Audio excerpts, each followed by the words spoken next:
एक 18 साल की लड़की जिसका नाम राखी होता है, जो कि देखने में काफ़ी खूबसूरत और जवान लड़की होती है। वह हर रोज़ अपने भाई का खाना देने के लिए उसकी दुकान पर जाया करती थी।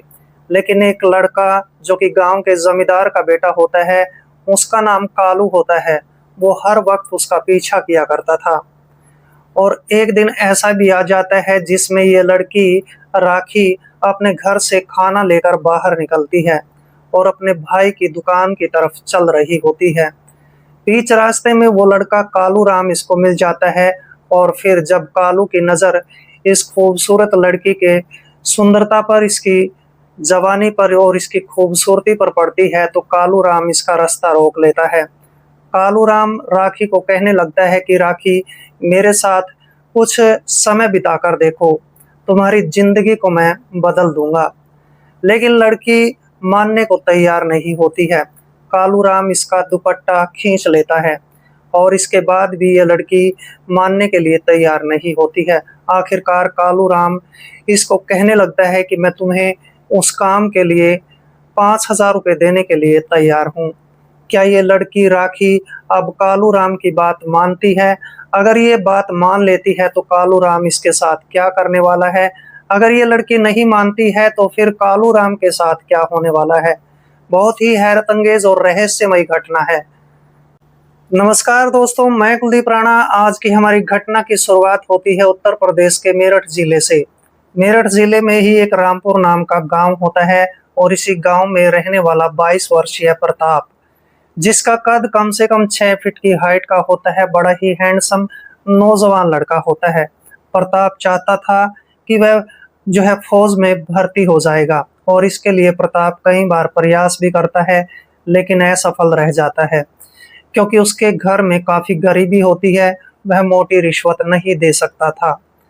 अब ये प्रताप के घर में इसकी एक छोटी बहन राखी भी होती है, जिसकी उम्र 18 साल के आसपास की होती है। देखने में काफी खूबसूरत और जवान लड़की होती है। राखी ने 12वीं की परीक्षा पास कर ली थी, अब घर पर रहकर घर का कामकाज संभालती है। प्रताप का पिता माधवराम, जिसकी तबीयत खराब रहती है, महीने में 3-4 हजार रुपए उसकी दवाइयों पर खर्चा हो जाया करता था और इस तरीके से पूरे परिवार की जिम्मेवारी अब प्रताप के कंधों पर आ जाती है। प्रताप अब सोचने लगता है कि पूरा परिवार की जिम्मेदारी मुझ पर आ चुकी है, मुझे कोई कामकाज अच्छा सा कर लेना चाहिए जिसके में कारण मेरे घर का गुजारा चल सके। एक दिन प्रताप अपने दोस्त के पास बैठा होता है, उससे पूछने लगता है कि दोस्त, मेरे घर का गुजारा होना बड़ा मुश्किल है, आखिर मुझे क्या करना चाहिए? तभी इसका दोस्त इसको कहने लगता है कि तुम गाड़ियों की रिपेयर करने का काम सीख लो। अगर तुम ये काम सीख लेते हो तो इसके बाद हर महीने 20-30 हजार रुपये तुम कमा लिया करोगे, लेकिन इससे पहले तुम्हें गाड़ी मुरम्मत करने का काम सीखना पड़ेगा। ये बात प्रताप को बेहद अच्छी लगती है और इस तरह से प्रताप फिर एक गैराज में जाता है और गैराज के मालिक से पूछताछ करता है, बातचीत करता है और कहता है कि मैं गाड़ी रिपेयरिंग करने का काम सीखना चाहता हूँ। और इस तरह से प्रताप को गाड़ी रिपेयरिंग करने का काम मिल जाता है और फिर प्रताप उस दुकान पर 13 महीनों तक लगातार काम करता है और फिर इसके बाद वो गाड़ियों की मुरम्मत करना भी सीख जाता है। जैसे वह इस काम को सीख लेता है तो फिर उसके सामने सबसे बड़ी समस्या ये पैदा हो जाती है कि अपनी दुकान करने के लिए वो 4-5 लाख रुपए कहाँ से लाएगा। अब प्रताप अपने पिता माधवराव से बात करता है और कहने लगता है कि पिताजी, मुझे अपनी दुकान करनी है, मैं सारा कामकाज सीख चुका हूँ। इसके बाद माधवराव अपने बेटे प्रताप को कहने लगता है कि बेटा, ये दुकान करने में कितना खर्चा हो सकता है? तभी प्रताप कहने लगता है कि इसमें 4-5 लाख रुपए लगने वाले हैं। लेकिन माधव कहता है कि इतने 4-5 लाख रुपए मैं कहाँ से लाऊंगा? तभी माधव सोचने पर मजबूर हो जाता है कि गांव का एक जमींदार है जिसका नाम मोहन सिंह है, उसके पास अच्छे खासे पैसे हैं। अगर वहां से हमें पैसे मिल जाए तो बहुत अच्छी बात होगी। माधव अपने बेटे प्रताप को कहता है कि तुम गांव के जमींदार मोहन सिंह के पास चले जाओ और वहां से रुपयों का इंतजाम हो सकता है। इसके बाद प्रताप अपने पिता की बातों को सुनकर गांव के जमींदार मोहन सिंह के पास चला जाता है। मोहन से पूछता है कि मुझे 4-5 लाख रुपए कर्ज पर दे दो। तभी मोहन जमींदार इसको कहने लगता है कि कर्ज तो बेटा मैं तुम्हें दे सकता हूँ, लेकिन उसके लिए तुम्हें कुछ न कुछ तो गिरवी रखना ही पड़ेगा। अब प्रताप के पास गिरवी रखने के लिए केवल आधा एकड़ जमीन होती है, जो कि उनकी पुश्तैनी जमीन होती है। और इसके बाद प्रताप अब इस मोहन सिंह जमींदार को कहने लगता है कि मेरे पास आधा एकड़ जमीन है, उसको गिरवी रख लो और मुझे 4-5 लाख रुपए दे दो। इस तरह से मोहन सिंह जमींदार मान जाता है और इसको 4-5 लाख रुपए दे देता है और फिर आधी एकड़ जमीन लिखवा लेता है। इस तरीके से प्रताप फिर अपनी दुकान खोल लेता है और देखते ही देखते 4-5 महीने के अंदर ही इसकी दुकान अच्छी खासी चलने लगती है। अब प्रताप हर महीने में 25 से 30 हजार रुपए कमा लिया करता था। सब कुछ अच्छा चल रहा होता है, घर में खुशियां छाई रही होती है। अब प्रताप सोचने लगता है कि उसकी बहन जो राखी है वो भी जवान हो चुकी है, उसकी भी शादी उसको करनी है। और इस तरह से अब प्रताप उसके लिए पाई पाई जोड़ना शुरू कर देता है। प्रताप की दुकान घर से 1 किलोमीटर की दूरी पर होती है। प्रताप सुबह के समय खाना खाकर जाया करता था, लेकिन अपनी बहन राखी को कहने लगता है कि ऐसा करो राखी, तुम दोपहर का खाना मेरी दुकान पर पहुंचा दिया करो, क्योंकि अगर मैं सुबह खाना ले जाता हूं तो वो दोपहर तक खराब हो जाता है। आजकल गर्मी भी बहुत ज्यादा पड़ती है। और इस तरह से इसकी बहन राखी उसको कहने लगती है कि मैं दोपहर का खाना तुम्हारी दुकान पर ही पहुंचा दिया करूंगी। और इस तरीके से अब राखी दोपहर का खाना हर रोज प्रताप की दुकान पर देने चली जाया करती थी।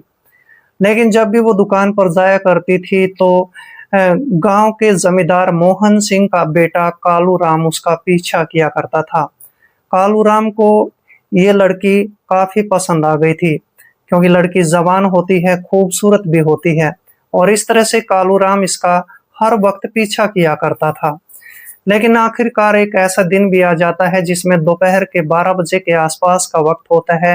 राखी अपने घर से खाना लेकर बाहर निकलती है। अब दोपहर के समय में गांव में अक्सर सभी लोग अपने घरों में दुबके पड़े रहते हैं।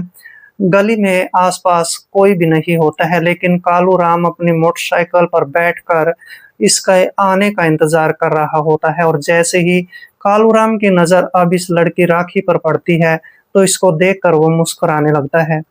अब कालू राम इसके पास आ जाता है और पास आने के बाद इससे अजीब अजीब बातें करने लगता है, इसको छेड़ने लगता है, इसको परेशान करने लगता है। और देखते ही देखते इसके हाथ से, इसके गले से इसका दुपट्टा छीन लेता है।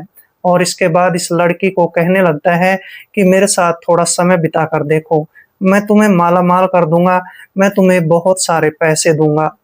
और इस तरह से ये लड़की कालू राम के मुंह पर थप्पड़ मार देती है, जिसके चलते कालू राम को गुस्सा आ जाता है।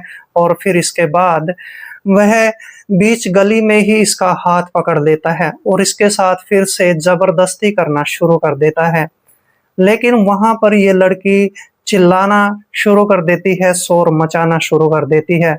और उसी दौरान कालू राम अपनी मोटरसाइकिल को स्टार्ट करता है और फिर इसका दुपट्टा छीनता है और जाते जाते हुए इसको कहता है कि एक दिन मैं तुम्हें उठा कर ले जाऊंगा और तुम्हारा वो हाल करूंगा जिसके कारण तुम अपना इस गांव में मुंह दिखाने के काबिल नहीं रहोगी। और इस तरह से कालू राम आज तो यहाँ से निकल जाता है। फिर ये लड़की अपना खाना लेकर अपने भाई की दुकान पर पहुंच जाती है। अब जैसे ही प्रताप की नजर अपनी बहन पर पड़ती है और वह देखता है कि उसके पास तो दुपट्टा ही नहीं होता है, तभी प्रताप कहने लगता है कि तुमने आज दुपट्टा क्यों नहीं ओढ़ा है। और इस तरह से ये लड़की जो है मायूस हो जाती है, थोड़ी सी उदास हो जाती है और कहने लगती है कि दुपट्टे जो है सारे खराब हो चुके हैं, इसलिए मैं आज दुपट्टा लेकर नहीं आई हूँ। और इस तरह से बात को टाल देती है, क्योंकि राखी जानती थी कि उसका भाई बहुत गुस्से वाला है। और इसके बाद प्रताप खाना खाना शुरू कर देता है। तभी वहां पर प्रताप का 12 साल का एक भतीजा होता है जिसका नाम रूप कुमार होता है। वो आ जाता है, वो कहने लगता है कि चाचा, आज बुआ को कालू ने छेड़ा था उसका दुपट्टा भी छीना और उसके साथ जबरदस्ती करने की कोशिश की है। प्रताप जैसे ही अपने भतीजे की बातों को सुनता है तो आग बबूला हो जाता है, गुस्से में पागल हो जाता है। तभी वह अपनी बहन राखी से पूछता है कि राखी, तुम्हारे साथ उस लड़के कालू राम ने क्या हरकत की है? और इस तरह से उसकी बहन राखी रोने लगती है, गिड़गिड़ाने लगती है, रोते हुए अपनी पूरी कहानी अपने भाई प्रताप को बता देती है। इसके बाद प्रताप तुरंत अपना खाना छोड़ता है और अपनी दुकान से तेज धार हथियार उठाकर कालूराम के घर पर पहुंच जाता है। कालूराम के घर में घुसकर अब कालूराम का वो दायां हाथ काट देता है, जिस हाथ से उसने उसकी बहन का दुपट्टा खींचा था, उसी हाथ के वो टुकड़े टुकड़े कर डालता है। देखते ही देखते उसके पैरों की उंगलियां भी वो काट देता है। और इतना सब करने के बाद वहां पर चीख पुकार मच जाती है और चिल्लाने की आवाजें होने लगती हैं। गांव के कई लोग वहां पर इकट्ठा हो जाते हैं और देखते ही देखते प्रताप उसको जान से मारने की कोशिश करने लगता है। तभी गांव के लोग बीच बिचाव कर देते हैं और इसके बाद कालूराम का पिता मोहन सिंह पुलिस को बुला देता है। पुलिस मौके पर पहुंचती है और पुलिस फिर पूछताछ करती है। वहां पर प्रताप जो है फरार हो चुका था। 2 घंटे के बाद पुलिस प्रताप को ढूंढ लेती है और फिर इसके बाद प्रताप को पुलिस स्टेशन में ले जाया जाता है। उससे पूछताछ की जाती है, जहां पर प्रताप अपनी पूरी कहानी पुलिस के सामने बयां कर देता है। लेकिन पुलिस उसके खिलाफ एक चार्जशीट दायर करती है, उस पर मुकदमा भी दायर कर दिया जाता है। 4 महीने का वक्त गुजरने के बाद न्यायालय के अंदर जज साहब इस लड़के को 3 साल की सजा और 90,000 रुपए का जुर्माना कर देते हैं। और इस तरह से प्रताप ने गुस्से में आकर, तैश में आकर उस लड़के के हाथ पैर काट दिए थे, जिसके चलते इसको बहुत बड़ी सजा हो जाती है। और इस तरह से यहाँ पर प्रताप की जिंदगी खराब हो जाती है।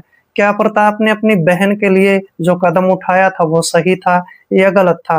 कमेंट बॉक्स में जरूर लिखें। मिलते हैं दोस्तों किसी ऐसी घटना के साथ, तब तक के लिए दोस्तों जय हिंद, वंदे मातरम।